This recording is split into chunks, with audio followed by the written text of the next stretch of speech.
Hello guys, isang mapagpalang araw, gabi, isang sulong makain ng mundo ngayon naroon, naway nasa mabuti po kayong kalagayan. At ayan po, nagbabalik ang inyong lingkod, Elmas Vlog. At bago pang lahat, suportahan natin ang Kalingap, ni Kuya Bal Santos Matubang, Kalingap Vlog. At ganoon na rin po kay Ruel Malalag at Edna Vlog.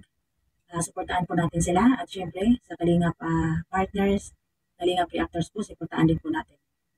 Ayan guys, magbibigay po tayo ng isang maiksing reaction video at ito po ay isa sa mga Kalingap, napakagandang Kalingap Angels. At yan nga po, pinuntahan ng muli nila Kalingap Ram kasi matagal-tagal na rin po natin itong hindi nakikita sa mga vlogs ni Kalingap Ram. At ayan po, syempre kasama po niya ang kanyang Kalingap voice. Ayan nga po, naabutan ni Kalingap Ram na naman po ay naglalaban na naman po itong Kalingap Angel na ito. At tinagurian po siyang magandang labandera.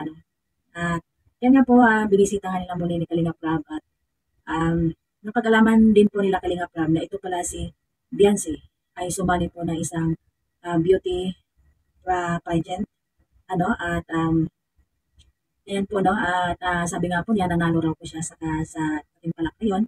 At yan nga, naglalabang araw daw siya kasi yung damit na sinuot niya ay hiniram din po daw niya yon. Kaya nilalabahan niya para isauli na rin po. At nakakabilib po ito si Beyonce na kahit nandyan po sila Kalingap Ram at hindi po siya humingi ng tulong na para pambili po ng may susuot niya doon sa sindalihan niya. At kumbaga nag-aantay lang po siya kung pupuntahan sila nila Kalingap Ram.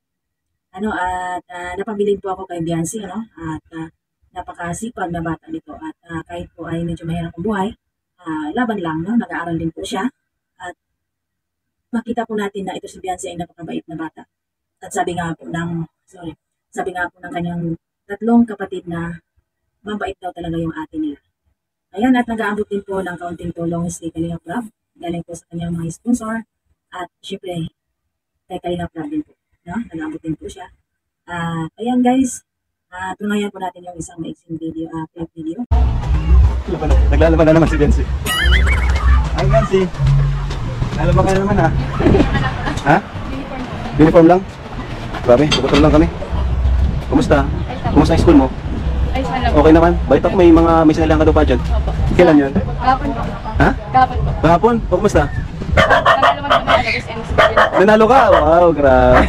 Sayang di kami nakapanood. Kasali ka pala doon. Ha? Uniform mo yan. Hiniram ko po. Hiniram mo lang. Hindi pa po Kaya yung pinanalo mo. Ano masasabi mo sa iyong ate na si Beyonce? Mabait po yan. Mabait. Binibigyan ka ba niya ng pera pag minsan? Opo. Guwapo Ang mga itsura Guwapo mga Kalingap po. Anong gusto mong sabihin kay ate mo? Sana po matupad niya yung pangarap niya. Ay, grabe. Pero, galing mo Ikaw naman tayo, anong gusto mong sabihin kay ate mo? Salamat po. Ay, nabibigyan po akong baon. Bibigyan ka niyang baon minsan. Wala kay Sir Win Ace, kay Ate Madi Silvestre. Ayan. Thank you po. Oo, kasi nagbigay siya ng tulong kina Beyonce sa kanila, So, Lambing lang po, Elmas Vlog.